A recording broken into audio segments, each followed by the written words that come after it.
Muy bien. Eh, a ver, nosotros hoy tenemos que trabajar toda la guía de resultados y yo les dije ya días pasados que no se trataba de temas esencialmente de contabilidad 2, sino que representan básicamente una revisión de los conceptos de contabilidad 1.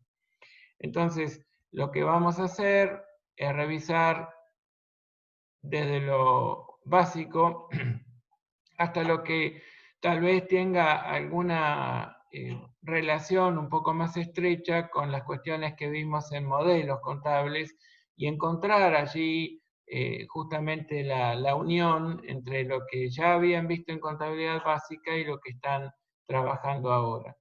Cuando hablamos de hecho sustancial, hablamos de identificar un hecho que normalmente tiene, digamos, la índole de hecho económico, que origina la necesidad de reconocer una variación patrimonial. Y justamente lo devengado, que es el modo de acumulación de variaciones patrimoniales, es o representa la manera como vamos a reconocer una variación patrimonial y como imputable a un periodo o a otro, nos cuenta o nos da cuenta de justamente cuál es el criterio para esa imputación.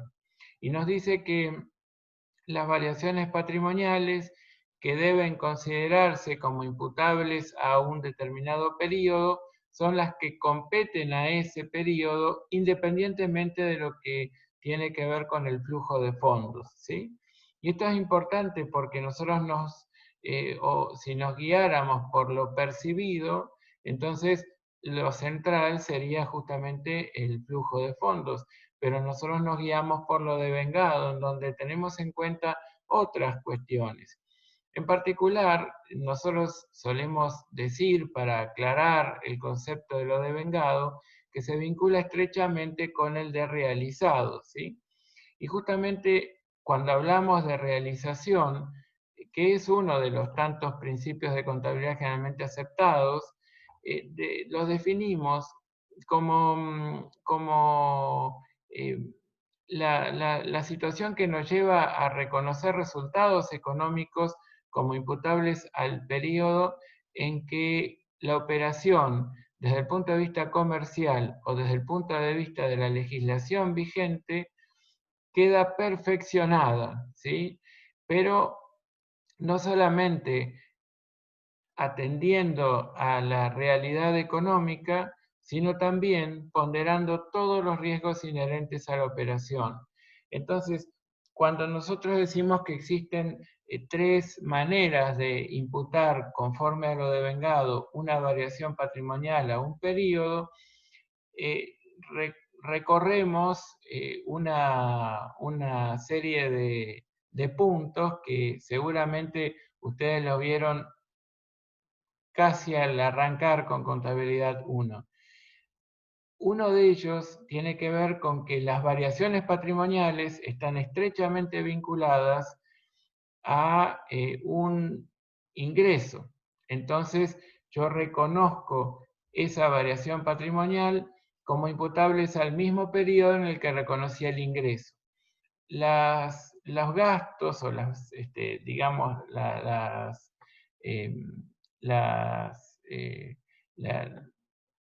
la- digamos, las disminuciones de la cuantía del patrimonio neto, en tanto tengan la vinculación con un ingreso, ya sé cómo hacer la imputación a un periodo.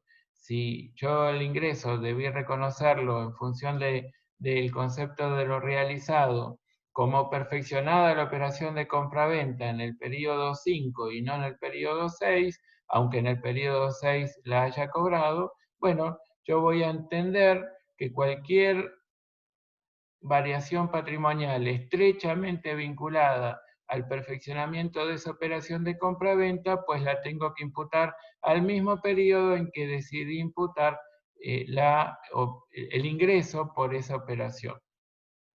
Luego tenemos la posibilidad de reconocer una variación patrimonial por la mera circunstancia del transcurso del tiempo. Entonces, considero que la variación patrimonial es imputable a un cierto periodo solamente porque devengó en ese periodo, es decir, transcurrió el plazo acordado. Por ejemplo, nosotros otorgamos un préstamo y que devenga un interés, bueno, pues nosotros tenemos que la sola circunstancia del transcurso del tiempo de financiamiento nos habilita el reconocimiento del ingreso como devengado. Del mismo modo, con variaciones patrimoniales negativas, ¿sí? Si yo tomé un préstamo, bueno, el mero transcurso del tiempo me va a ir habilitando a reconocer una cuota parte de ese costo financiero asumido originalmente. Pero también hay una tercera circunstancia que nosotros lo vinculamos más estrechamente, por ejemplo, a las circunstancias de ponderar los riesgos inherentes a una operación y advertir que determinadas circunstancias se ha dado. Entonces, por ejemplo, nosotros advertimos que tenemos un riesgo de incobrabilidad alta, que sea cuantificable ese hecho contingente futuro, como es la posibilidad de no cobrar todo el saldo que tengo pendiente de cobro, bueno, pues estoy habilitado a reconocer esa variación patrimonial como imputable al periodo en el que tomé conocimiento de la existencia de la situación contingente, ¿sí? Y así es que lo realizado me ayuda a definir cuando una variación patrimonial debo considerarla devengada en un periodo o devengado en otro. Normalmente decimos que el concepto de lo realizado participa del concepto de devengado. La RT16, que como saben no representa en sí una resolución técnica con digamos, con el mismo alcance que cualquier otra, sino que representa nada más ni nada menos, podría agregar alguien, que un marco conceptual en donde tenemos un detalle de la definición de elementos esenciales y tenemos un detalle con la definición de cualidades de la información contable y de definiciones en torno al modelo contable vigente en Argentina para las entidades que no deben aplicar obligatoriamente las normas internacionales de información financiera, bueno, nos aporta definiciones sobre ingresos, ganancias, gastos, pérdidas, costos, ¿sí? Y demás. Entonces ahora vamos a ir revisando estos conceptos para que no tengamos dudas acerca de a qué nos referimos cuando hablamos de ingresos, a qué nos referimos cuando hablamos de ganancias, y así podamos ser un poco más precisos a la hora de utilizar el lenguaje disciplinar. Cuando hablamos de ingresos, hablamos de aumentos del patrimonio neto que están originados o estrechamente relacionados con la actividad principal de la entidad. Entonces hablamos de ciertos servicios que se prestan o cierta producción o comercialización de bienes que conforman la actividad principal de la entidad. Entonces, para generar esos ingresos, habitualmente decimos que tenemos que incurrir en ciertos gastos que, digamos, en la terminología del RT16 se lo llama así, y que en verdad deberíamos nosotros entender que, y por lo menos yo lo critico de alguna manera, deberíamos identificarlos como costos consumidos, ¿sí? A ver, si los ingresos representan aumentos del patrimonio neto originados en hechos estrechamente vinculados con la actividad principal del ente, bueno, las ganancias tienen el mismo impacto sobre el patrimonio, modifican positivamente la cuantía del patrimonio neto, pero no tiene que ver con la actividad principal, ¿sí? no tienen que ver con la actividad principal. Entonces, esa es o representa la definición más trascendental, ¿no? Se originan en operaciones secundarias, en operaciones accesorias o en cualquier otra transacción, hecho o circunstancia que afecte al ente. Entonces, aquí nosotros podemos reconocer que existen variaciones patrimoniales modificativas, aumentativas del patrimonio neto, relacionadas con las actividades secundarias o accesorias de la entidad o con cualquier hecho del entorno en el que opera la entidad. Y esto es importante porque entonces pueden identificar que, por ejemplo, el RECPAM o el resultado por tenencia representan o pueden significar ganancias cuando impactan positivamente los hechos del entorno que tiene que ver con la evolución del precio específico en un cierto mercado de un bien o servicio, cuando tiene que ver con la evolución o mejor dicho, con la administración del capital monetario, del capital expuesto frente a un entorno de cambios en el poder adquisitivo de la moneda y gracias a esa buena administración de nuestro capital expuesto poder generar una variación patrimonial modificativa, aumentativa o disminutiva en todo caso del patrimonio. Estos hechos económicos del entorno son los que nosotros vamos a identificar como ganancias o como pérdidas respectivamente si aumentan o disminuyen la cuantía del patrimonio. Cuando hablamos de ganancias, entonces la norma o digamos el marco conceptual de las normas contables profesionales argentinas NONIF nos lleva a identificar variaciones patrimoniales aumentativas del patrimonio relacionados con operaciones secundarias o accesorias o bien con hechos del entorno. Ahora, miren, una aclaración que hace la norma, que está aquí abajo, que dice las ganancias no tienen gastos, pero pueden tener impuestos que las graven. En realidad yo esto de los ingresos tienen gastos, las ganancias no tienen gastos, me parece una descripción o digamos una afirmación incorrecta, al menos desde el punto de vista lingüístico, ¿sí? Pero un minutito más y hacemos las consideraciones generales. Después sigue aclarando o definiendo lo que son los gastos y lo que son las pérdidas. Los gastos, obviamente, disminuciones del patrimonio neto relacionados con los ingresos, es decir, los costos, los sacrificios económicos en el que hemos debido incurrir de tal modo que podamos gozar de ciertos ingresos y que ya se consumieron. Entonces, esos son los gastos, costos consumidos de algún modo, ¿sí? Y las pérdidas son disminuciones del patrimonio neto, también relacionadas con operaciones accesorias o secundarias, o bien con hechos del entorno.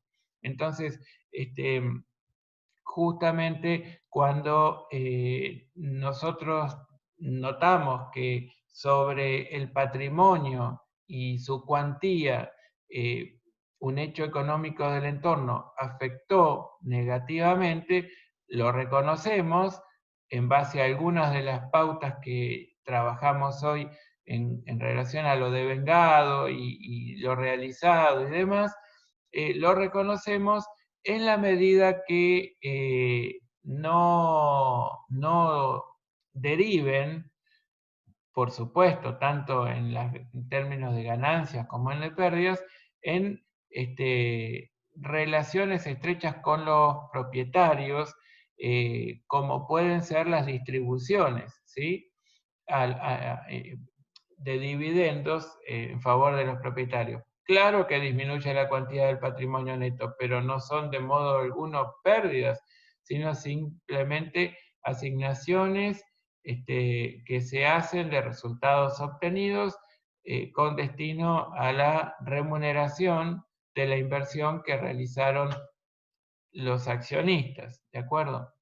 Entonces, aquí la aclaración medianamente en el mismo sentido que las que nos hicieron sobre los ingresos tienen gastos, las ganancias no tienen gastos, pero pueden tener impuestos que las graven.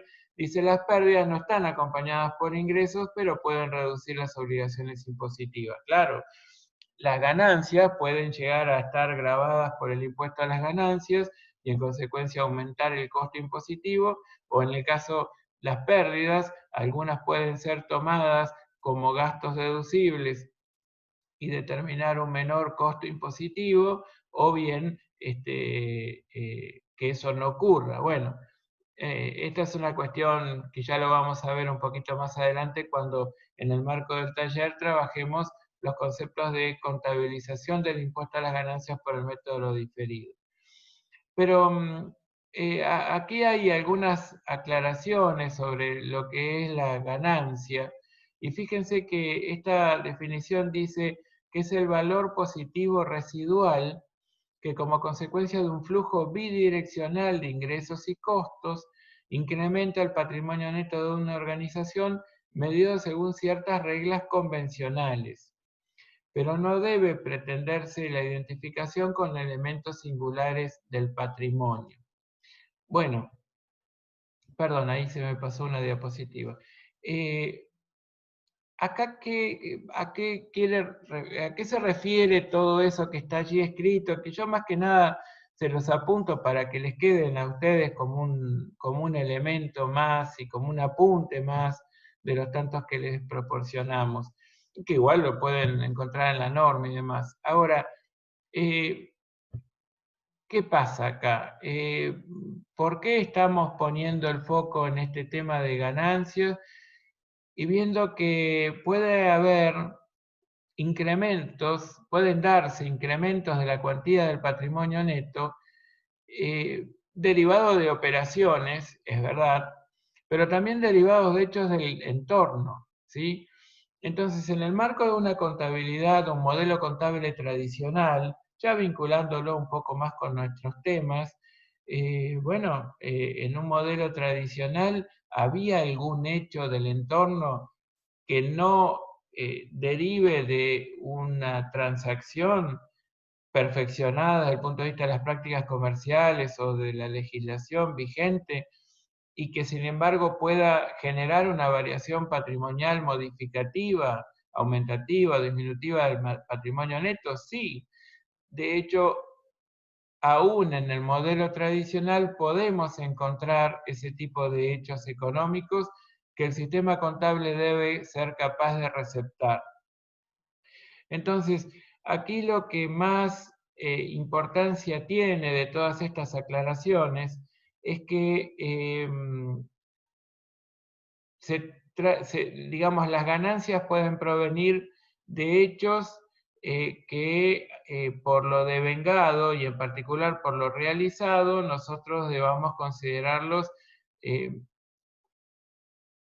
originantes, digamos, de un incremento de la cuantía del patrimonio, y fruto entonces de ingresos realizados, ¿sí? Después tenemos algunos incrementos que son consecuencia de actos de la empresa, pero relacionados con operaciones secundarias, no principales, ¿sí?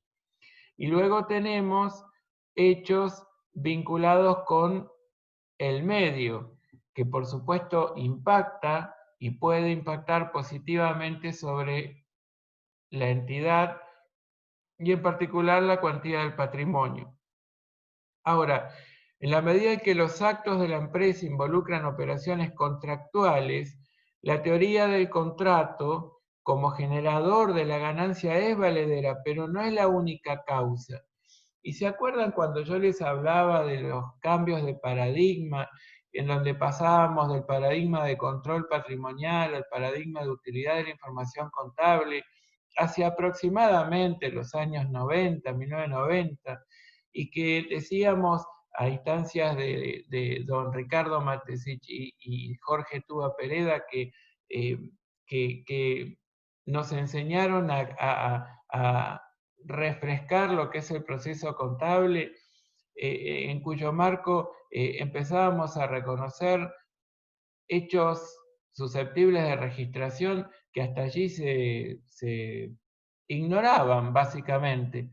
Se decían, las transacciones son las que originan los contratos. No, no, no. Los contratos son los originantes de las transacciones. Entonces, antes que se origine una transacción, el sistema contable no tiene nada que reflejar, nada que receptar, nada que decir. Bueno, empezamos a pensar y claramente sí había muchas situaciones en donde los contratos se estaban celebrando y nosotros teníamos que receptar como sistema contable el impacto que ese contrato firmado generaba sobre el patrimonio y los resultados. Del mismo modo, hay muchos riesgos, o había muchos riesgos, que hasta la pura vigencia del paradigma de control patrimonial no se tomaban en consideración. Cuando pase, ahí lo veremos, era un poco la historia, ¿no? En cambio, bueno, se empezaron a considerar variaciones patrimoniales derivados de la evaluación del riesgo, que claramente nos cambiaron un poquito la aplicación práctica de lo que era el concepto de lo devengado. Y entonces, aquí tenemos algún detalle de condiciones que deberían darse para que exista ganancia. Pero lo importante que les resalto abajo es que las transacciones no son el único hecho sustancial que genera ganancia, ¿sí? Eso es algo que yo se los digo 50.000 veces, pero les pido por favor que lo internalicen, racionalizándolo, ¿sí? Pensándolo, meditándolo y concluyendo racionalmente en que efectivamente un hecho sustancial, es decir, un, un hecho económico puede generar una variación patrimonial sin que se haya perfeccionado desde el punto de vista comercial o legal una transacción, ¿de acuerdo?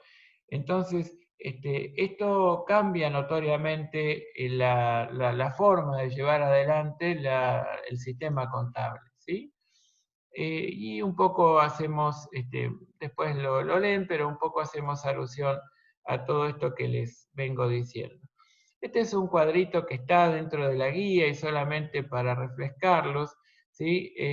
Decíamos que los resultados pueden originarse en transacciones o en hechos, que un resultado originado en una transacción que tenga el carácter de positivo lo reconocemos como un ingreso, y que tenga el carácter de negativo como un costo, como un gasto. Pero ojo, aquí lo que quiero es resaltarles que pueden haber resultados originados en transacciones positivos que no representen ingresos, sino que representen ganancias, ¿sí? Porque pueden estar relacionados con actividades accesorias, con actividades secundarias de la entidad, conforme a la definición que nos da el marco conceptual, ¿sí? Y después también originados en hechos pueden ser positivos o negativos, en cuyo caso van a ser considerados ganancias o pérdidas respectivamente. Y ahí sí estamos totalmente de acuerdo que un hecho del entorno que impacta positivo o negativamente lo consideramos ganancia o pérdida respectivamente. Ahora, la RT8 nos dice que existen los resultados ordinarios y también los extraordinarios, diciendo que básicamente los resultados ordinarios van a ser todos aquellos que no puedan ser considerados extraordinarios, ¿sí? Y define a los extraordinarios como los atípicos, excepcionales, acaecidos durante el ejercicio, de suceso infrecuente en el pasado, de comportamiento similar esperado para el futuro, pero ojo con esto, generado por factores ajenos a las decisiones propias del ente, como puede ser una expropiación de activos y siniestros. Claro, bueno, ahora justo que se está hablando de expropiaciones, allí la entidad deberá reconocer tal vez algún resultado extraordinario, en fin, veremos.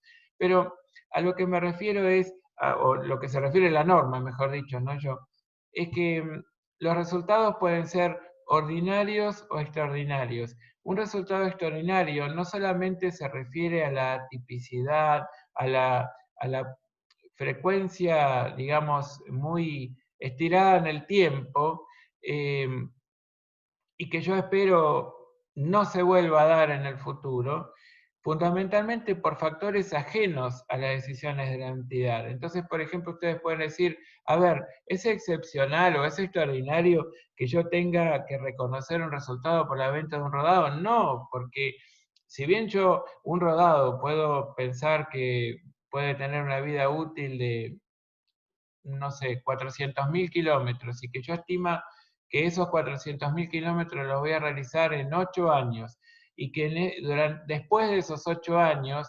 naturalmente voy a necesitar renovar, en la medida que continúe con la misma actividad, voy a tener que renovar ese rodado. Entonces, el resultado de la venta de ese rodado, por más que se genere, la expectativa es que se genere dentro de 8 años, cuando ya desde el punto de vista económico, su vida útil económica haya finalizado, en donde es más costoso utilizarlo que no utilizarlo, digamos, ¿no? Entonces, bueno, ahí llegó el momento en que lo deba sustituir.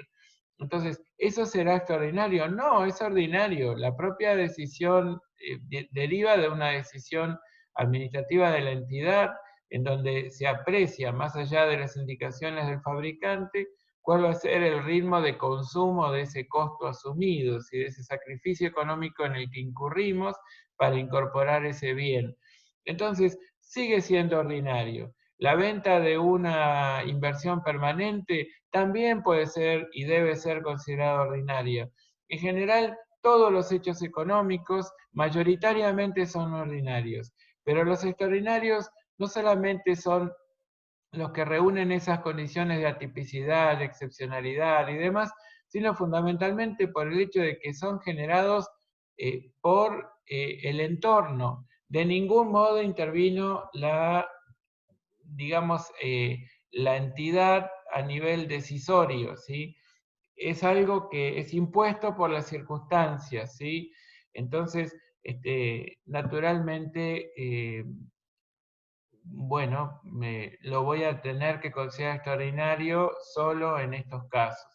Y alguien puede decir, a ver, ¿qué decimos si ocurriera una devaluación de la unidad de medida? Es decir, que de repente, por una medida gubernamental, la unidad de medida, que puede ser la moneda de cuenta, por ejemplo, el peso, en relación a la moneda extranjera, vale mucho menos, un 20% menos, un 40% menos, ¿sí? Entonces, eso representa para mí un resultado ordinario o extraordinario. Y bueno, intervino la entidad en esas decisiones. Es un hecho atípico, excepcional, que jamás ha ocurrido. Bueno, y ahí empezamos a pelear a ver si que alguna parte de la biblioteca puede decir que sí, otra parte puede decir que no. Pero hay una solución muy sencilla para resolver esta diferencia o esta discusión. Saben que en términos de normas internacionales los resultados extraordinarios no existen, ¿sí? Entonces, todos son resultados ordinarios, no hay resultados extraordinarios. Y esta tipicidad o esta excepcionalidad, si la considerara muy importante para que el decididor, quien toma decisiones en orden a esa información contable que le ofrezco, bueno, pueda modificar su decisión, perfectamente lo puedo aclarar en una nota a los estados financieros y decir, mire, tenga en cuenta que este resultado se generó en este entorno que era completamente atípico, excepcional, perfecto, lo puedo aclarar, pero no deja o no le cambia el carácter ordinario, ¿sí? Entonces, en términos doctrinarios, podríamos entender la idea de la existencia de resultados ordinarios y extraordinarios. En términos normativos, se tiende a evitar la consideración de determinada variación patrimonial como un resultado extraordinario, ¿sí? Pero bueno, por lo menos si en algún punto ustedes debieran este, aconsejarle a sus clientes o sus clientes han clasificado determinada partida integrante del estado de resultados con el carácter de extraordinario, por lo menos en la medida que no tenga que aplicar NIF, si puede aplicar o debe aplicar normas contables profesionales argentinas no NIF, en orden a esta definición de la RT8, fíjense que cumpla con todas estas condiciones que acabamos de señalar. Y ahora sí vamos al trabajo práctico 1, que forma parte de la guía de resultados. No sé si tienen alguna duda, yo ahora el chat no lo puedo ver, no sé por qué.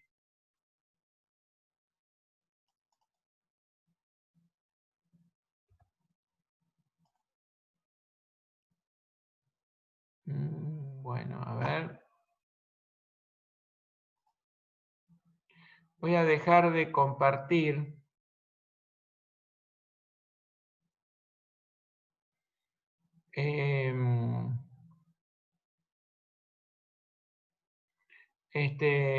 Mire, me había perdido un aporte genial de Victoria.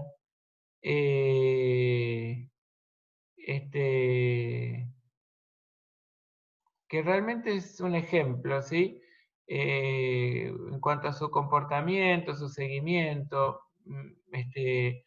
Y ella aprobó en el recuperatorio y dice, yo aprobé gracias a las preguntas, así que ahora es más, en más realmente las veo como importantes, ¿no? Que hace la diferencia intentar responderlas bien. Y eso es muy cierto, es muy cierto, sí, sí, claro. Bueno, voy a volver a intentar compartir el PowerPoint y espero no perder el chat. No sé por qué, ahí lo recuperé. Vamos todavía. Entonces, voy a volver a lo que es el planteo del práctico 1. Ustedes cualquier cosa me escriben a través del chat y paramos. Y si quieren, activan el micrófono y me dicen, un segundito que quiero hacer tal pregunta. Acá queremos ver cómo imputar ingresos y gastos. Y dice, se expone una serie de operaciones realizadas por Acantilado Sociedad Anónima, cuyo cierre de ejercicio opera el 31 de diciembre de 2011. Venta de bienes por 1.900 pesos, facturada el 31 de diciembre del 11, según nota de pedido del cliente de fecha 12 del 12 del 11, y entregada el 4 de enero del 12 y cobrada el 15 de enero del 12. ¿Sí? Entonces, acá nosotros tenemos que ver qué hacemos. Y ustedes, bueno, y ustedes me dicen, no lo reconocemos porque todavía no se produjo la tradición. Eso dice Martín. Bien. ¿Alguien más quiere aportar algo? ¿Están de acuerdo con Martín? Bueno, efectivamente, la mercadería fue entregada el 4 de enero, ¿sí? Entonces, yo tengo que considerar que no se produjo la tradición que sería lo que perfeccionaría la compraventa. En consecuencia, yo pude haberlo facturado, pude haber recibido la nota de pedido y demás, pero yo puse a disposición o directamente entregué las mercaderías a los 4 días del iniciado el nuevo ejercicio económico. Segundo, venta de bienes por 4.000 a 30 días, facturada facturada el 30 de diciembre del 11, entregada en esa fecha, cobrada el 30 de enero y con un precio de contado de 3.600. Entonces, ¿ustedes qué harían? ¿Reconocen el ingreso por ventas en el ejercicio 2011 o en el 2012? Sí lo reconocemos a este porque se produjo la tradición, nos agrega Martín, bien Martín, pero ¿qué pasa? Hay ahí un pequeño detalle, ¿no?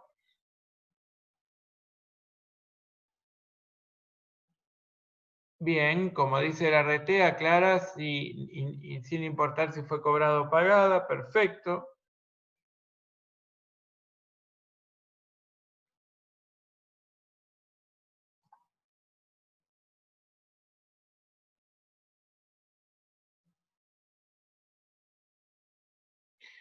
En realidad, yo creo que estaría bueno que activen el micrófono y me lo digan para hacerlo más ágil, ¿sí? Porque a ustedes les va a pasar que si escuchan o ven la grabación, ustedes van a decir, la verdad es que termina siendo un monólogo todas las veces, ¿no? Y está bueno cambiar un poquito de interlocutor. Entonces, acá, ¿cuál era el tema? Que el ingreso sí, es el 31 se produjo, pero por 3.600 y no por 4.000, ¿de acuerdo? Ay, Dios, no sé por qué está tan lenta esta computadora. Bueno, la tercera dice, y les digo el precio de contado, porque después hay 400 pesos de componente financiero. Entonces alguien me puede decir, ¿y qué pasó con el componente financiero?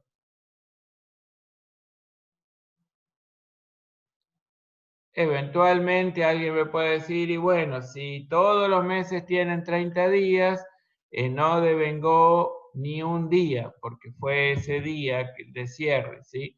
Ahora, si todos los meses, o digamos, vamos a reconocer los verdaderos días que tiene cada mes de cada año, bueno, considerando si el año es bisiesto o no es bisiesto, bueno, entonces ahí habrá devengado un día, ¿no? De componente financiero, ¿sí? Bueno, vamos a la C que dice venta al contado por 5.000, entregada y cobrada al cliente el 30 de diciembre y facturada el 4 de enero. También aquí vamos a reconocer el ingreso como imputable al periodo 2011 y por 5.000. Luego tenemos compra de bienes de cambio el 30 de noviembre por 10.000, recibida en esa fecha, según factura del proveedor de fecha 30 de enero en cuenta corriente a 60 días. Compramos los bienes de cambio el 30 de noviembre, ¿sí? Según la lista de precios vigentes a esa fecha, que está enviada por el proveedor, el precio de contado era de 8.000. Entonces, ¿ustedes qué dicen que tendrían que hacer? Aquí les apunto que es una compra cerrada el 31 de diciembre por 8.000. Hay 1.000 de componentes financieros implícitos devengados de carácter negativo, ¿sí? Y nada más que reconocer en términos de resultados. El 30 de diciembre se recibe y es abonada la factura dedicada al mantenimiento y limpieza de las oficinas de la sociedad por un total de 150 pesos en términos de contado por el periodo noviembre-diciembre de 2011 y enero-febrero de 2012. ¿Qué tendríamos que hacer? Están poco activos hoy, ¿eh? Por favor, un poquito más de garra, ¿sí?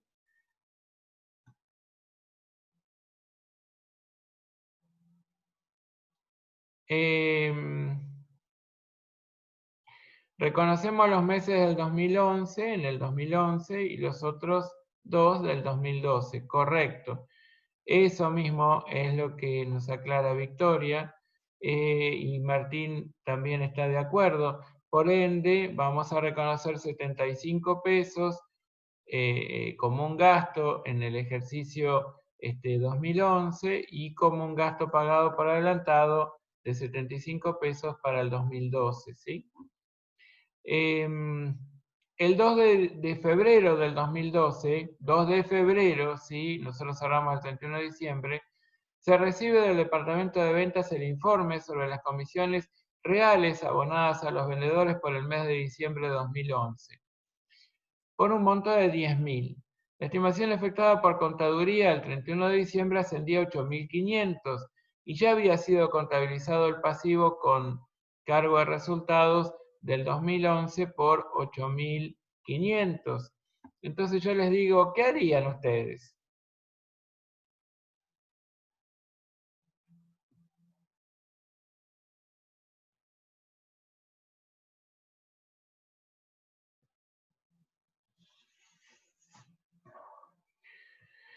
Una cuenta de área, propone Victoria. A ver, ¿eso está bien?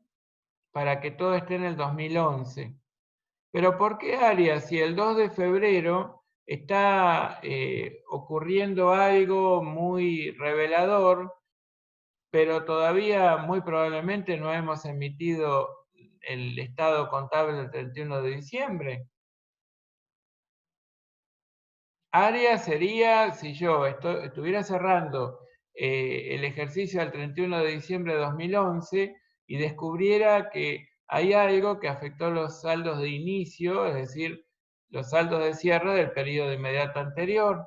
Entonces, bueno, ahí sí tendría que considerar un ajuste de resultados de ejercicios anteriores. En tanto eso no pase, yo no debo reconocer un área. Fíjense que acá yo tengo una diferencia de 1.500, entre los 8.500 y los 10.000, y bueno, esto es muy claro. Yo, en base a un hecho posterior al cierre, que ya saben a qué nos referimos con él, voy a poder mejorar la estimación en cuanto a cuál es el impacto de las comisiones que yo voy a tener que afrontar en favor de los vendedores por las ventas concertadas o perfeccionadas en el periodo 2012, ¿sí? En diciembre de 2011, quiero decir. Entonces, como les pongo acá en la solución, este hecho me permite mejorar la estimación, entonces directamente incremento el valor del gasto en comisiones como un gasto de comercialización en 1.500, para llevar de 8.500 a 10.000 esa estimación. ¿Sí? Bien, me alegro entonces, cierto, dice Victoria.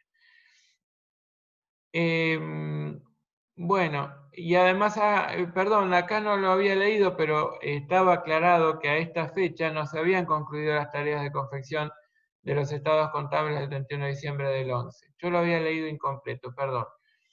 Y después el 30 del 11 se contrata un seguro contra incendio del edificio de la sociedad que cubre el periodo 1 del 12 del 11 al 30 del 11 del 12. El premio total, que ascendía a la suma de 12.000, fue abonado el 3 de enero, aunque eso desde el punto de vista de lo devengado mucho no nos preocupa. Entonces, ¿qué reconocemos? ¿Qué reconocemos respecto de esto, que son 1.000 pesos de seguro contra incendio del edificio por mes? Reconocemos que solamente 1.000 sería el gasto, ¿sí? Como dice Martín, devengamos un mes, como seguro a pagar, ¿sí? Un gasto en seguro a seguro a pagar. Después tenemos el ejercicio 2, que nos propone resolver si algo va a ser ordinario, extraordinario o bien área.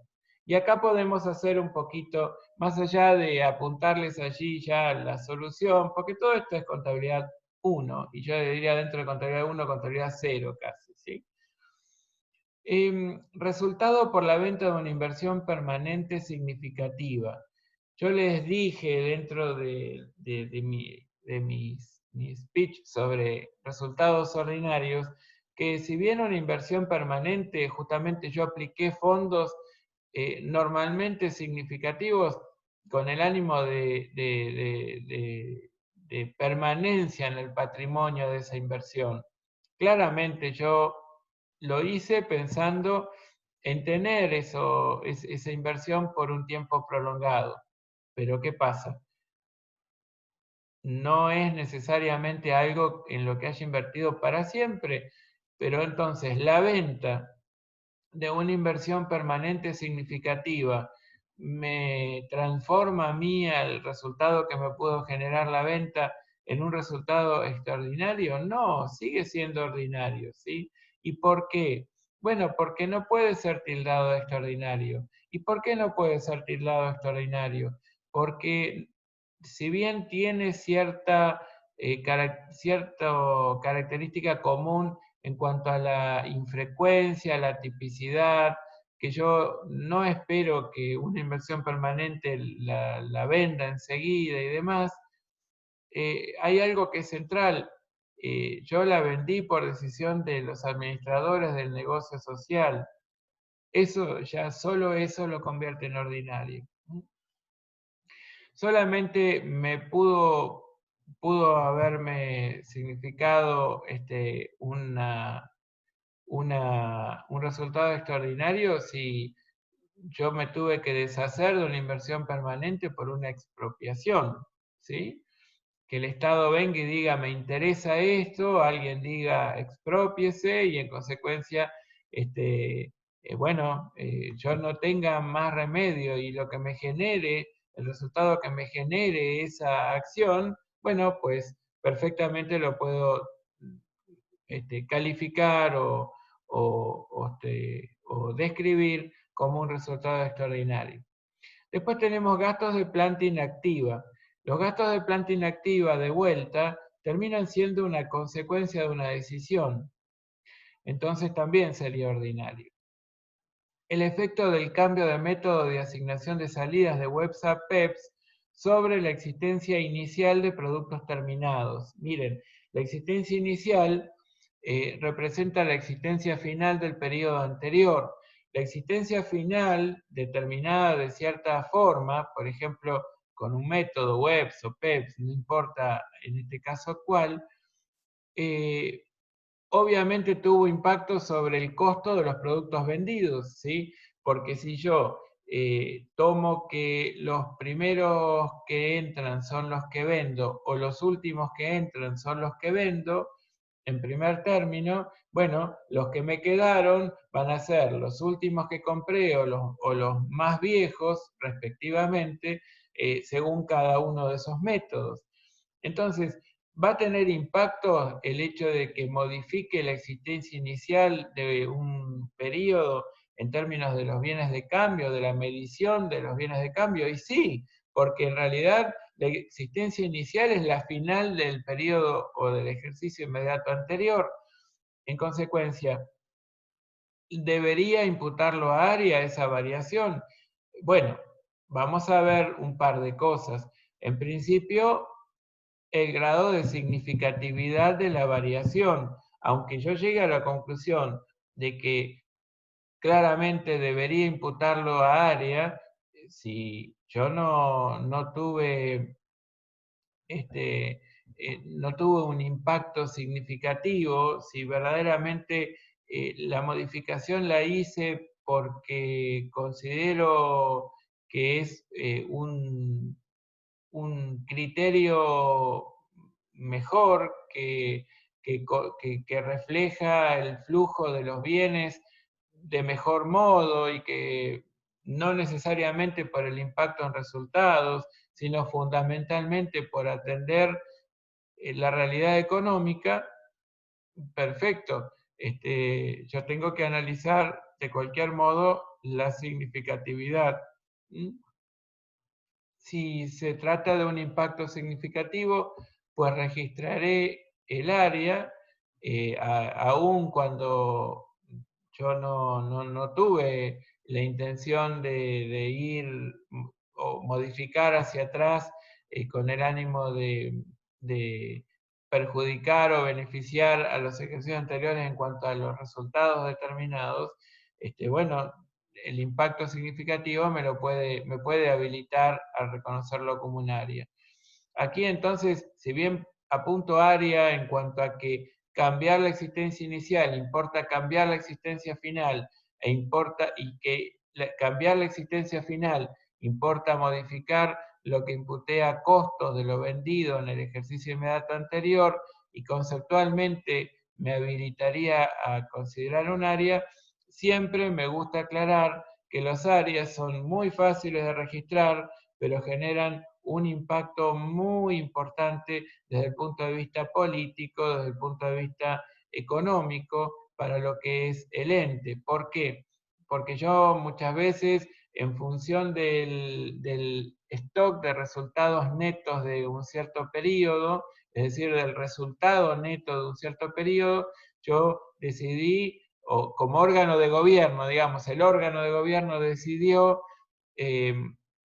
imputar tal porcentaje a dividendos en efectivo, tal porcentaje se capitalizó, tal porcentaje se reservó para un cierto fin. Entonces, hay un conjunto de consecuencias que tiene el cambiar la cuantía del resultado de un periodo. Entonces, alegremente cambiar la cuantía del resultado de un periodo, bueno, no lo puedo hacer. Entonces, con todas estas aclaraciones les digo, bueno, en principio deberíamos imputar a ARIA desde el punto de vista conceptual, pero fíjense todas estas cuestiones que no son menores. Después, descuentos de caja concedidos a clientes. Claramente un resultado ordinario. Resultado por exposición a los cambios, RECPAM, ordinario. Diferencias de cambio generadas por una deuda comercial mantenida por la sociedad con el principal proveedor del exterior, ordinario. Con corrección, en realidad, corrección de un error significativo en la determinación del impuesto a las ganancias correspondiente al ejercicio anterior. Bueno, acá me está diciendo que estoy corrigiendo, con lo cual corregir ya significa que en algún punto no he sido todo lo diligente como para que en un futuro no deba concurrir a corregir una variación patrimonial imputada a un cierto periodo. Además, me están diciendo que se trata de un error significativo en la determinación del impuesto a las ganancias correspondientes al periodo anterior. Entonces, se reúnen varios motivos por los cuales claramente voy a tener que imputar esa variación a áreas, ¿sí? Y eso puede ser positivo o negativo, no importa el signo de la variación. En este caso sería negativo, pero bueno, se supone. Tampoco me dicen si yo había calculado un impacto del impuesto a las ganancias mucho mayor del real y en consecuencia yo castigué injustamente al ejercicio anterior, en fin. Después me dice diferencias no significativas entre los incobrables por saldos provenientes de ejercicios anteriores respecto de los montos previsionados oportunamente. Claro, esto quiere decir que cuando me quede un saldo en la cuenta previsión para deudores de dudoso cobro, y bueno, y no se trata de una variación significativa, el recupero de ese saldo lo puedo imputar a resultados del periodo, no necesariamente a área. Resultado por la venta de un bien de uso, indudablemente a área.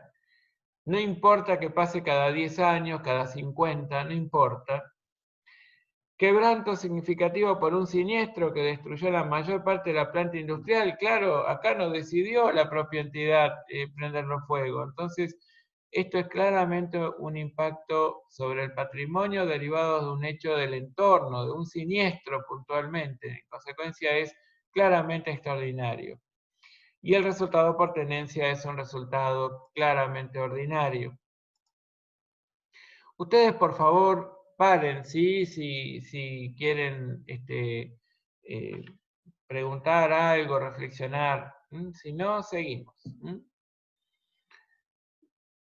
Bien, gracias por la aclaración. Dicen por ahora todo bien. Perfecto. Vamos por el trabajo práctico número 3. Acontecimientos posteriores al cierre del ejercicio. Hay que clasificar los hechos posteriores al cierre que se enuncian a continuación e indicar en qué casos correspondería su registro o mención en nota a los estados contables de acantilados que cierra el 31 de diciembre del 2011. El primer hecho es, el 5 de enero de 2012 se despide un empleado de contaduría que trabajaba en la empresa desde 1995 y el monto de la indemnización asciende a 15.000. ¿Qué harían ustedes? No les voy a mostrar la solución para que no se copien. Estén activos, por favor. Y dice, realmente no tengo idea. Bueno, eso vale. A ver, ¿quién más? ¿Quién la más? Fíjense que dice que se despide el 5 de enero a un empleado que trabajaba en la empresa de hace mucho. La indemnización se supone que para los valores de esa época eran muy significativos. Cerramos el ejercicio el 31 de diciembre. Esto pasó el 5 de enero. Nada, dice Susana, porque impacta en el nuevo ejercicio. Ariadna dice, ¿no tendría que mencionarlo en notas? Sí, Ariadna, claramente.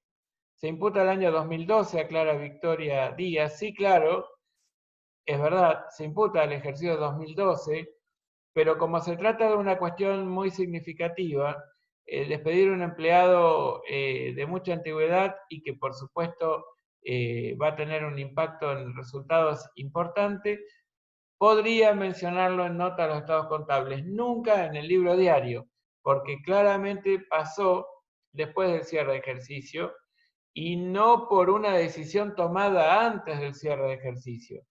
Eh, Distinto hubiera sido el caso en que digan, a ver, el 5 de enero se despidió, pero en realidad el 20 de diciembre se decidió. Ah, si yo les hubiera aclarado eso, ¿ustedes qué tendrían que haber hecho? Tendrían que haber imputado al ejercicio 2011 los 15.000 y como una contingencia, reconocerlo como una deuda contingente, y como contrapartida de esa pérdida reconocida, bueno, los 15.000 pesos, ¿sí? Como un pasivo contingente. Y ahí sí, pero acá pareciera que el 5 de enero vino y, no sé, hizo algo indebido y en ese mismo momento lo despidieron. Ahora, el 10 de febrero, un mes y 10 días después del cierre, se produce un fallo judicial por una demanda iniciada contra la sociedad el 30 de junio de hace 2 años por un uso indebido de marca. El monto total a pagar con un fallo en firme asciende a 40.000, habiendo la sociedad contabilizado al 31 de diciembre del 2010 una previsión por 38.000 con cargo a resultados del periodo. Entonces, hay una demanda que se estableció, que se entabló contra nosotros por un uso indebido de marca, con un monto que ya está definido 40 días después del cierre en 40.000 pesos y nosotros habíamos previsionado por 38.000.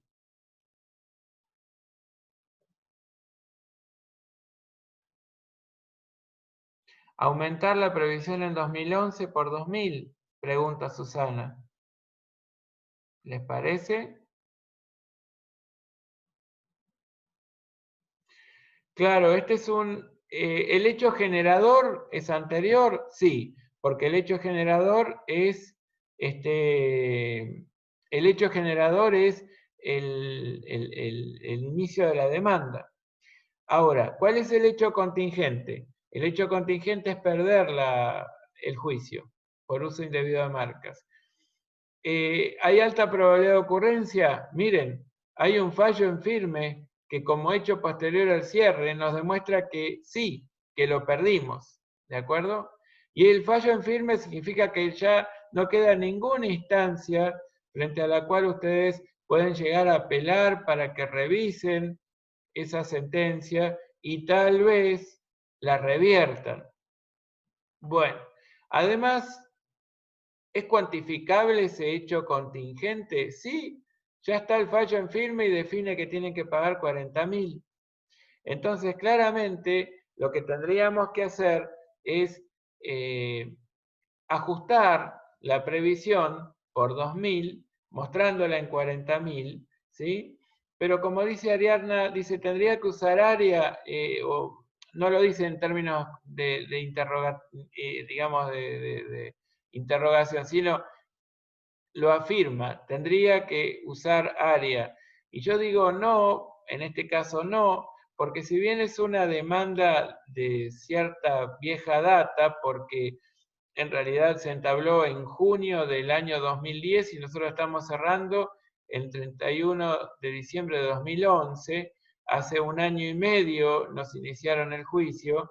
En realidad la situación se fue definiendo fundamentalmente ahora, ¿no? Entre el cierre del 2011 y por supuesto se terminó de definir con fallo en firme a 40 días del cierre de ejercicio. Para llegar a que el fallo esté firme, nosotros tendríamos que haber perdido en primera instancia y probablemente en segunda instancia y ya no nos quede cuando interviene, no sé, supónganse que sea en el ámbito provincial, interviene el Superior Tribunal de Justicia y dice, no, me declaro competente, dicto sentencia, páguese 40.000 y yo acantilado, sociedad anónima, soy el que pierdo. Bueno, claramente no hay necesidad de considerar un área, sino sí un ajuste de esos 38.000. Luego tengo que SAS es el principal cliente nuestro que tenía un saldo pendiente en cuenta corriente por 800.000 pesos, que formaba parte del saldo de la cuenta de deudores por ventas al 31 de diciembre del 11, que al 31 de enero SAS perdió la mayoría de su activo a consecuencia de un siniestro y que no contaba con seguro alguno, y los asesores dicen el crédito difícilmente sea cobrado. Entonces, ¿ustedes qué harían? Estamos hablando de resultados, ¿sí? ¿Qué harían? Y sí, deudores incobrables, claro, directamente ya no existe más un activo, no hay una expectativa ni siquiera remota de cobrar alguna porción del saldo de la cuenta pendiente. Entonces directamente lo imputo como resultados, como pérdidas por incobrabilidades, ¿sí? Doy de baja la cuenta por cobrar a SAS y directamente reconozco la pérdida. Después Sierras Vallas, clientes de acantilados, cuya situación financiera el 31 de diciembre era de gravedad, solicitó el 3 de febrero la apertura de un concurso de acreedores. El concurso de acreedores es más o menos así, o se llega a él más o menos así. La empresa empieza a tener inconvenientes para cumplir con sus obligaciones a su vencimiento y va de algún modo resolviendo esos incumplimientos puntualmente con cada uno de los acreedores, difiriendo los pagos, pagando en algún momento, refinanciando otras porciones, y en fin, y así más o menos la va llevando, hasta que en un punto su nivel de compromisos es tal que ya no tiene recursos dentro de la inversión total capaces de permitirles cumplir en tiempo y forma con la totalidad de los acreedores que posee la entidad. Entonces, un buen día, cuando ya está incurriendo en lo que técnicamente se llama cesación de pagos, que es la imposibilidad manifiesta y definitiva prácticamente de poder cumplir con todos y cada uno de los acreedores en tiempo y forma, los convoca, por supuesto, mediante todo un procedimiento judicial, los convoca para acordar un modo de evitar que la empresa llegue a la quiebra. La quiebra sería la necesidad de disolverla, realizando todo el activo, cancelando el pasivo en un orden de preferencia en donde va a haber algunos acreedores que tienen preeminencia en la cobrabilidad, en la cobranza de sus acreencias por sobre otros. Por ejemplo, los empleados van a cobrar antes que un proveedor, por ejemplo, en términos generales, y bueno, y quien no pudo cobrar, no pudo cobrar, ¿sí? Ese es el lamentable final de una entidad que comienza con todo un proceso de complicaciones para cumplir con todos sus compromisos. Y resulta que esta empresa, Sierras Vallas, bueno, venía con muchos problemas, al 31 de diciembre de 2011 tenía problemas, y hay un hecho posterior al cierre que ratifica que estaba yendo en ese camino. Se hace la apertura del concurso de acreedores. Hay un informe de los asesores legales nuestros que estiman, en función de los elementos de juicio existentes, que las probabilidades de cobro son escasas. Y la previsión para deudores de dudoso cobro, constituida por la sociedad, no cubre el saldo deudado por Sierras Vallas al 31 de diciembre por un total de 46.000. Entonces, ¿ustedes qué harían? A ver, en función de esto que está aquí anotado y cómo lo entienden ustedes. ¿Mm?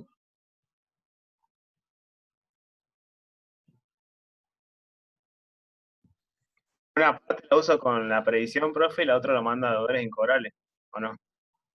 A ver, Alexander dice, ¿podemos repetir, por favor? Que una parte utilizo la previsión y la otra lo mando a deudores incobrables. Ah, bueno, claro, eso estaría bien. La previsión para deudores de dudoso cobro, que está constituida por la sociedad, dice no cubre el saldo por un monto de 46.000, es decir, que estaba como calculada en defecto en 46.000 pesos. Entonces, una alternativa es que en virtud de lo que pasa después y de que los asesores legales nos digan que no va a haber casi posibilidad, Alexander nos dice, bueno, directamente lo utilizo la previsión y lo considero incobrable. El tema es que dicen los abogados que las probabilidades de cobro son escasas. Si las probabilidades de cobro son escasas, tal vez hay una muy escasa posibilidad de cobro, ¿no? A ver si queda claro. Si la probabilidad de no cobrar es alta, hay una probabilidad de cobrar baja. Que tal vez esa probabilidad baja de cobrar al menos alguna porción, no sabemos exactamente cuánto es lo que en verdad nos debe, nos puede alentar a sostener la existencia del activo, pero sí tal vez corregir la previsión, porque la previsión, por lo visto, está calculada, pero en defecto por 46.000 pesos. Entonces, yo ante esta redacción de la situación, porque reconozcamos que una coma puede hacer modificar el tratamiento contable, ¿sí? Tal como está redactado el enunciado, yo les diría que habría que aumentar la imputación a deudores de dudoso cobro, es decir, pérdidas por deudores de dudoso cobro por 46.000, contra un aumento de la previsión para deudores de dudoso cobro por 46.000. Entonces, ¿las posibilidades de cobro son escasas? Sí, pero las posibilidades de cobro son nulas, me debería haber dicho el conjunto de abogados que me asesora, para que yo directamente reconozca que no hay más activo. Al decirme que son escasas, me está diciendo que son escasas, pero reales, alguna mínima posibilidad de cobro. Entonces, directamente eliminar el reconocimiento del activo, medio como que no, ¿no? Entonces, solamente vamos a aumentar la previsión en 46.000. Por supuesto, con cargo a resultados negativos. Y finalmente, el 15 de enero, una inspección el 15 de enero, ¿no? 15 días después del cierre, una inspección de AFIP-DGI efectúa una determinación de impuestos no abonados por el ejercicio 2011 que asciende a la suma de 12.000 pesos. En este caso, ¿qué harían ustedes?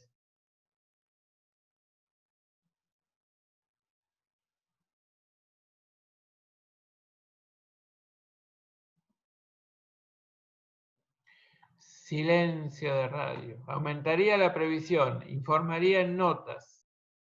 Ah, no, perdón, porque aumentaría la previsión era la anterior. Informar en notas, nos apunta Ariadna. Claro, si informamos en notas, ¿sí? ¿Qué pasa? Esto ocurrió 15 días después. Es una determinación de impuestos no abonados por el ejercicio 2011. Es decir, ¿qué pasó como producto de la inspección? Revisaron las bases utilizadas para la determinación de los impuestos y en un sistema en el que la carga impositiva es autodeterminativa, es decir, yo digo contribuyente, en este caso acantilado, sociedad anónima, contribuyente, dice, tuve estos ingresos y tuve estos gastos, en consecuencia, tuve tal resultado. Entonces, sobre este resultado pago tal impuesto, determino y pago tal impuesto. Bueno, el organismo administrador fiscal me está diciendo que lo calculé en defecto y me lo está corrigiendo en 12.000 pesos. Entonces yo directamente lo que haría es, en lugar de informar en notas, ni mucho menos reconocer un área, este hecho posterior al cierre me habilita a imputar el mayor costo impositivo al ejercicio al que corresponde, que es el 2011 que estoy cerrando, y reconocer directamente la deuda, ¿sí? Por 12.000 pesos por el cargo de impuestos, ¿sí? Bueno, muy bien. Ese era el resultado. Y ahora nos falta un último práctico, que es el 4, que se refiere a la clasificación de gastos por naturaleza y función, considerando lo que nos pide el artículo 64 de la Ley General de Sociedades. Este es muy fácil, yo les voy a hacer alguna aclaración, alguno lo voy a seguir de largo y si alguien quiere que aclare algo, por favor, me lo hace saber. Ay, no. Retribución de directores. La retribución de directores es claramente un gasto de administración, porque la función de los directores es justamente administrar. Ah, acá Karen levantó la mano. Sí, por favor, Karen. Adelante.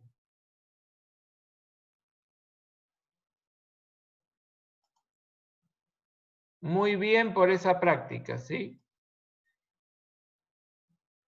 Ah, fue un error. Bueno, está bien.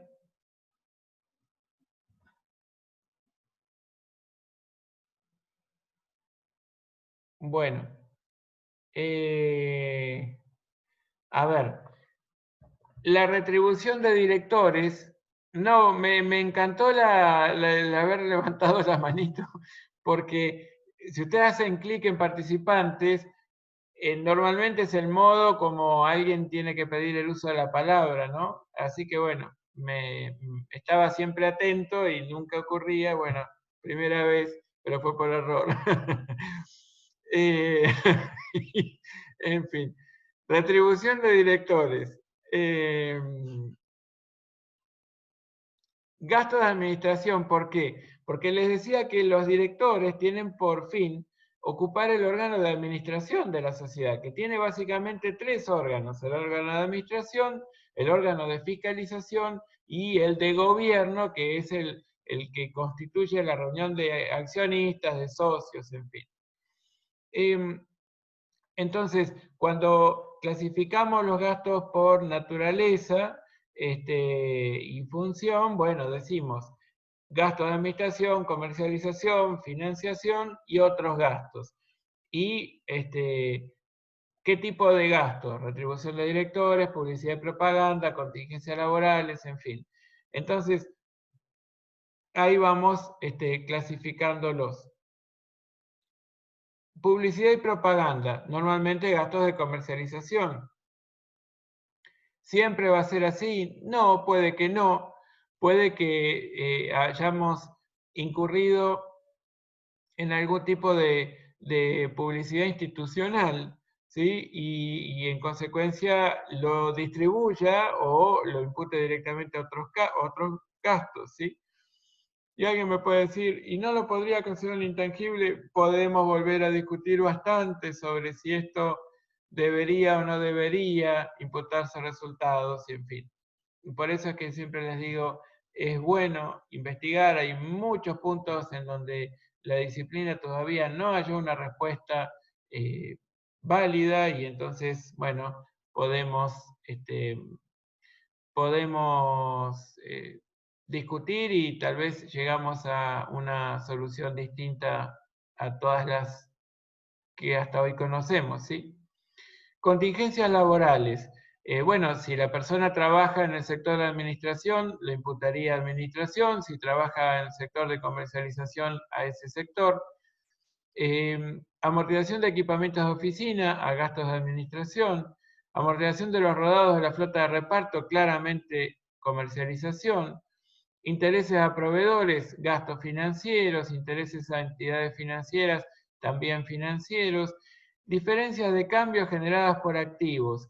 Y ahí tenemos que ver qué tipo de activos, de qué manera se fueron generando, ¿sí? Acá no es algo que pueda decirles, hagamos la cruz aquí, que mayoritariamente o la mayor parte de las veces va a ser correcta esa imputación, o esa clasificación, mejor dicho.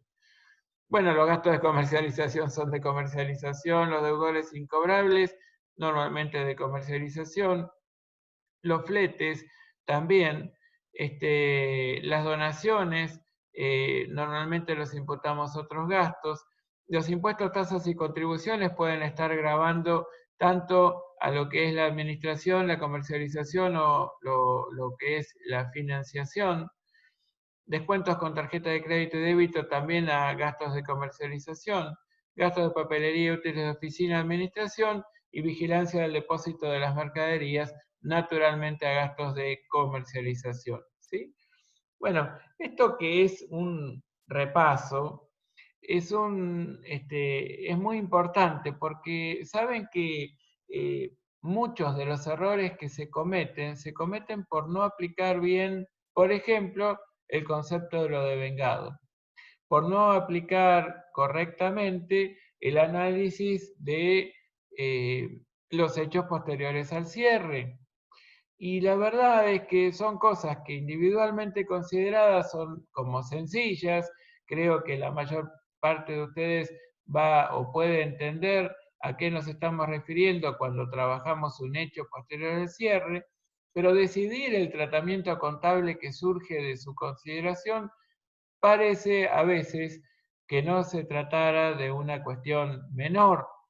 Entonces yo los invito a que esto lo repasen. Yo mañana les voy a subir el PowerPoint, que en él van a encontrar algunas cosas que trabajamos en las primeras clases de patrimonio neto y demás.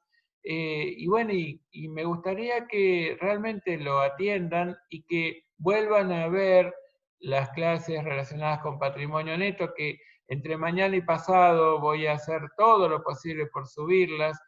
Lleva un montón de horas y la verdad es que esta semana no hice a tiempo, pero como todavía tenemos mucho tiempo, porque estos son temas objetos del segundo parcial y bueno, ustedes habrán tomado apuntes, al menos de 5 de ustedes los vi, de los demás no, bueno, pueden después completarlos revisando las grabaciones y teniendo en cuenta el material.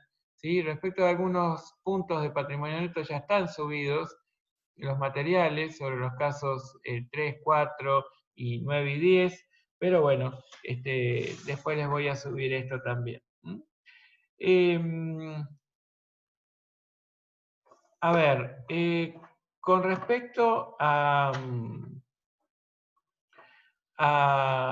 resultados, creo que no va a haber, digamos, grandes cuestiones. Ahora, con respecto a patrimonio neto, me gustaría hacer algunas aclaraciones. Primero, con respecto al tratamiento contable de las reservas correspondientes al artículo 70 de la ley, ¿sí? A ver, voy a avanzar con el PowerPoint. A ver. Bueno.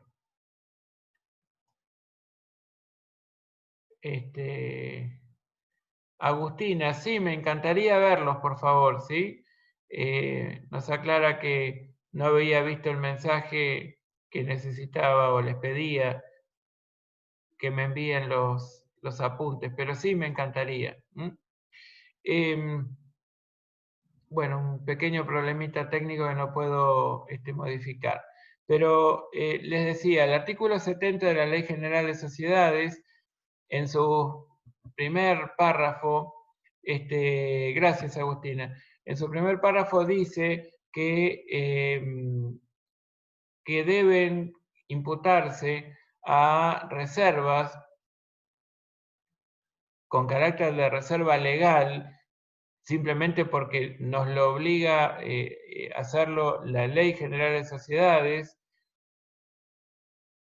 no menos del 5% del resultado del periodo. Por supuesto, se está hablando de cuando existe un resultado positivo, y hasta alcanzar el 20% del capital social. Considerando el espíritu del legislador a la hora de crear este refuerzo, si se quiere, del capital social para la mejor consecución de los objetivos sociales y a su vez para ofrecer una mayor garantía a los acreedores, deberíamos considerar como base para determinar ese techo de imputación de reserva legal al 20% del capital social en términos de moneda homogénea, ¿sí?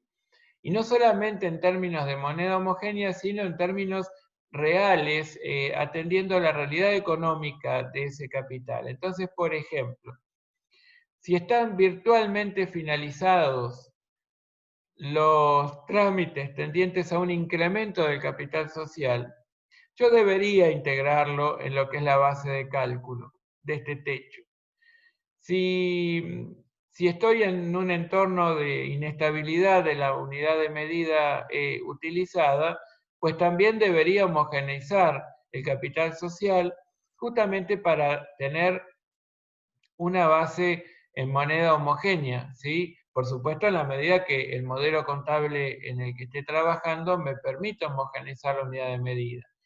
Entonces, cuando ustedes me dicen, a ver, calculo que no menos del 5% del resultado del periodo, eso significa que nunca podría derivar a reserva legal el 3%, sí, y solo sí, con solo asignar el 3%, voy a completar el límite que me marca la ley, que es el 20% del capital social. ¿Y por qué hay un máximo? Bueno, normalmente para preservar el ejercicio de los derechos de los accionistas minoritarios, que obviamente no van a poder constituir la voluntad social en las reuniones sociales, en las asambleas de la firma, y por ende no van a poder influir en que no se impute un determinado monto de los resultados, tal vez todo, a la constitución de una reserva legal, y así que tal vez los socios mayoritarios vayan abogando a los minoritarios en cuanto a no encontrar retornos de su inversión y en consecuencia absorberlos, ¿sí? Entonces, para evitar estas maniobras, muy correctamente la ley prevé que se constituye una reserva legal. También, yo les dije muy correctamente y me quedé un poco pensando, hay muchos argumentos para discutirlo, ¿sí? pero tal vez lo podemos hacer en el marco del taller, un poquito más adelante, si les parece. Ahora bien, ¿qué pasa cuando esa reserva, y en el siguiente párrafo del mismo artículo 70 de la Ley General de Sociedades nos lo aclara? ¿Qué pasa si en algún momento, por alguna circunstancia, por ejemplo, por quebrantos acumulados, yo deba utilizar una parte del saldo de la reserva legal para absorber los quebrantos acumulados? ¿Qué tengo que hacer en el futuro? Bueno, toda vez que a partir de utilizar una porción del saldo y obtenga una ganancia neta, ¿sí? Un resultado neto positivo en un periodo futuro, debo restablecer el saldo al menos que tenía antes, hasta antes del momento en que tuve que utilizarlo, al menos parcialmente, ¿sí? ¿Y qué más? Bueno, y seguir con la idea de asignar no menos del 5% del resultado del periodo hasta alcanzar el 20% del capital social. Yo lo puedo hacer en un solo momento. Supónganse que yo en el primer ejercicio ya obtengo un resultado tal que pueda cubrir, aún afectando el 80% del resultado, ese 20% del capital social. ¿Yo lo puedo hacer? Sí lo puedo hacer. La ley me lo permite. Lo que no me permite es que yo asigne más del 20% del capital social a reserva legal, y que esa reserva de tipo económica, no necesariamente financiera, no afecta a los accionistas minoritarios. Pero bueno, yo hasta ese 20% puedo asignar. Y yo les decía, ¿y qué pasa si alguien me pregunta si puedo asignar el 2%, el 3%? Bueno, si estamos casi en la situación de cubrir, ¿sí? De cubrir el total máximo posible de asignar a reserva legal, bueno, voy a tener que asignar lo que deba y no lo que yo pretenda. Y en ese caso asignaré el 1,5, el 3, el 4,2, ¿sí? No necesariamente el 5%. Bien. ¿Y qué pasa con el resto de las reservas? Bueno, yo como órgano de gobierno, ahora les hablo, ¿sí? Conjunto de accionistas que formamos toda la voluntad social, ustedes y nosotros como cátedra, supónganse, decimos, bueno, vamos a decidir qué hacer con el resultado positivo obtenido en el periodo anterior. Fantástico, ¿qué hacemos? Y tenemos que cambiar un tren de lavado, dice el que de los socios entiende más del sector productivo. Y entonces uno de los socios que está más ligado a la parte de comercialización dice, y nosotros tendríamos prioritariamente que cambiar el camión de reparto. Ajá. Y el órgano de gobierno va tomando nota de esto. Y bueno, y entre todas las cosas que se quieren hacer, pueden decidir afectar transitoriamente una parte de los resultados una vez cumplida la ley en cuanto a lo que les manda hacer el artículo 70 de crear la reserva legal, y una vez cumplido lo que tal vez el propio estatuto les obliga a asignar en términos de una reserva estatutaria, que puede en el contrato social también establecer que toda vez que se obtenga un resultado del ejercicio positivo, una vez que se cumpla con la reserva legal, que se constituya otra porción X para una reserva estatutaria, ¿sí? En fin. Pero en esta asamblea se están discutiendo estas cosas y dicen, bueno, ¿qué hacemos? ¿Cuánto necesitaríamos para garantizarnos el no desfinanciar a la empresa y distribuir como resultados, ¿sí? Como dividendos en efectivo, supónganse? ¿Cuánto deberíamos asignar para cambiar el tren de lavado. ¿Cuánto necesitaríamos asignar para comprar un camión para efectuar el reparto? Bueno, y una determinada suma relacionada con ese stock de resultados que estamos trabajando y que estamos queriendo darle un destino específico. Y bueno, y así es que se pueden crear distintas reservas para distintos fines. ¿Y qué puede hacer la Asamblea a la hora de decidirlos? Bueno, puede decir qué hacer una vez cumplido el fin para el que fue creada la reserva, o puede guardar silencio sobre qué hacer en ese momento. Si dijo qué hacer, lo que probablemente haya dicho la Asamblea es que una vez utilizada la reserva, es decir, concretado el fin para el cual la Constitución se dio de esa reserva, devuélvanse los saldos a la cuenta originante, que es resultados no asignados. ¿Para qué? Para poder volver a evaluar sobre ellos y que en una próxima reunión del órgano de gobierno se decida darle otro destino. Puede ser dividendos, puede ser crear otra reserva o lo que el órgano de gobierno decida.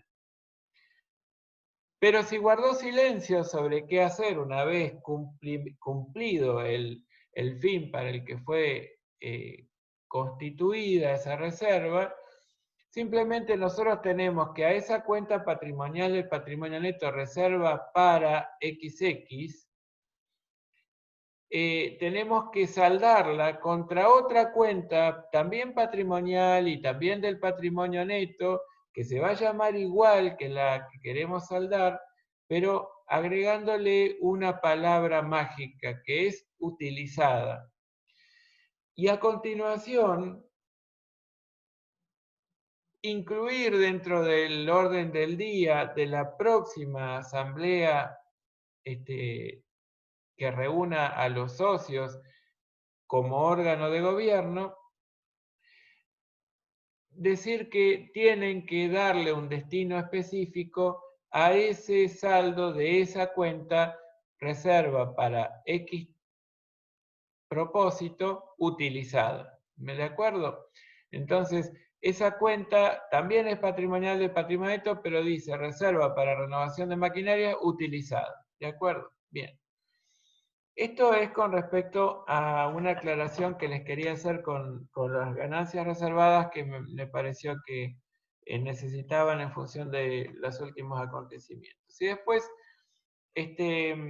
les pido que revisen el concepto de resultados diferidos, ¿sí? Y chequen a ver a qué llamamos resultados diferidos dentro de lo que es el material del PowerPoint que les voy a hacer llegar mañana o pasado, ¿sí? Creo que mañana voy a tener tiempo para subirlo, ¿sí? Y bueno, y no sé si quieren preguntar algo más. Me alegro que permanezcan los que están ahora como participantes. Yo creo que va a quedar después de ya te doy la palabra, Nicolás, ¿sí? Después del recuperatorio, noté que, bueno, empecé a atar algunos cabos y me fui dando cuenta que